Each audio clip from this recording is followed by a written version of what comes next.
जय जगन्नाथ जय Shriram welcome to heart of education YouTube channel. तो आपण मैंने समझ जानी जिते नीट 2025 एग्जाम चली तो बहुत सारा कंप्लेन भी आसला कि मध्य प्रदेश रे किसी जगार कंप्लेन आसला कि किसी सेंटर एग्जाम चलता टाइम लाइट पलैला और लाइट पलैया कारण अंधार हो गला। सो जेहेतु डार्क कंडीशन पलि आसला पिला क्वेश्चन ठीक से देखालानी ऑब्वियसली अंधार हो क्वेश्चन देखा आ जो नेचुरल लाइट कथा कहूँ झरका हो कि कबाट हो आ द्वारा जो नेचुरल लाइट आसला natural light was insufficient to see a question देखा इनसफिशिएंट था सो दैट से कंप्लेन करते हाईकोर्ट को पाखे। सो से कंप्लेन बर्तमान जहाँ आसी news Madhya Pradesh high court decide करछंती कि यही 75 स्टूडेंट जो माने हाम्पर होती से माने एगेन रीनीट देवे रीनीट से माने करा जिवो कौन से एमती देखिए मार्क दि जाव ना सेमती मार्क दबा कथा भी नुह रीनीट हम से माने एगेन आउ थे एग्जाम देवे एग्जाम देकरी एग्जाम रिजल्ट से बाहर करा बट कथा आछी कौन पिला कहे सर से 75 स्टूडेंट हम ना आम मैंने चाहिए भी देपारू ना ओनली एंड ओनली 75 स्टूडेंट्स आ से नंबर केते रहिबो 75 स्टूडेंट्स रहिबे कि 70 रहिबे कि 80 रहिबे सेंटर सबू डिटेल्स देखिबो होची ताकू एनटीए तो एनटीए रो वर्तमान पे काम होची कोन ए पिला को आइडेंटिफाई करिवो केते जण पिला आंपर होइछंती प्लस से मानकू आउ थरे क्वेश्चन करा जिवो एडमिट कार्ड बाहरिबो आ से मानकर एग्जाम कंडक्ट करा जिवो एग्जाम कंडक्ट कला परे कोन सिनारियो रहिबो आम मानकर मार्क कमी जिवो कि तो आंसर होची नो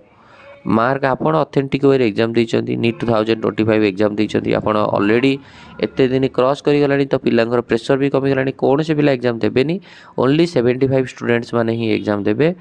आ से 75 स्टूडेंट्स मानकर जो रैंक आसीबो निहत रूप जो आपणकर जो रैंकटा से रैंक भितर 75 जन स्टूडेंट एंट्री करे माने रैंकटा आपणकर निहत कोठी ना कोठी चेंज हबो तो आउ थरे एगेन सब पिलांकर रैंक बाहरिबो बट 19-20 चेंज हम जेहेतु आप भावतु गोटे क्लास रे 1 ରୁ 10 जन पिला बसचंती भितर आउ 2 जन पिला आड हेबे तो नंबर समझ चेंज हो ना आ कथा आसुची कौ 2 जन से 2 जन पिला कोठी रहउचंती जदि जे आमर जे 686 जो स्टूडेंट रखिछंती ऑल इंडिया रैंक 1 जदि के पिला 686 प्लस रही गला से रैंक 1 रही जिवो एंकर रैंक 2 हे जिवो समस्त से बेला रैंक गोटे खसी खसी जिवो तो 75 स्टूडेंट्स माने जदि माने निहत रूप से रैंक अनुसार पिला रैंक कोठी ना कोठी चेंज हो बट 19-20 चेंज हो नेग्लिजिबल अमाउंट चेंज हो आपको नहीं पानिक हबार ना तो ये पिला आग एग्जाम सर रिजल्ट अनाउंस हम तापर गोटे नुआ स्कोर कार्ड बाहर रैंक कार्ड बाहर निहत रूप से पिला रैंक कार्ड बाहर तापर जाकि पिलांकर all India MCC counselling start हो तो एग्जाम हम माने तो निहत रूप से किसी दिन पूर्व ही कहे माने एमती ना कि आज डिक्लेयर करदे काली एग्जाम करदे जस्ट इमेजिन करंतु जदि आपण से जुलाई 10 तारिख रे करूछंती कि जुलाई 15 तारिख रे करछंती तो निहत रूप से जुलाई मासटा ही पड़ेब आपंकर रिजल्ट 10 तारिख रे कले माने मिनिमम गोटे 4 to 5 डेज अति कम लागू रिजल्ट पब्लिश करने तो जुलाई मासटा लग जाऊ जब आप rank card score card आसियारे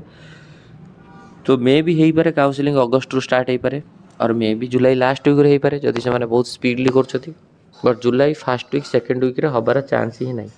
all India counselling round 1 सरला राउंड 1 आरंभ होला आमर स्टेट राउंड 1 चलो तो भाविकी चलते बर्तमान सुधा काउंसलिंग स्टार्ट हो निहत रूप से जुलाई 15 पर जुलाई 15 पूर्व कौन सी जगह चांस ही ना काउंसलिंग रिगार्डिंग मुझे ऑलरेडी वीडियो बनई ऑल इंडिया काउंसलिंग केमी हम तार रूल्स कौन रेगुलेशन कौन राउंड 1 राउंड 2 ठाक लास्ट राउंड पर्यंत स्टेट हो जे काउंसलिंग रूल्स कौन रहा आपने देखी ना निहत रूप वीडियो को देखिए जाकि कंप्लीटली सब बुझे देती आपंकर कौ राउंड रे कौन रूल्स रही केमी कौन काउंसलिंग करेंगे एवरीथिंग तो यहाँ थी आप गोटे इनफॉर्मेटिव वीडियो जोटा कि इनफॉरमेशन दबार थिला सो निहत रूप से आउ किसी इनफॉरमेशन आने आम कथा थैंक यू धन्यवाद।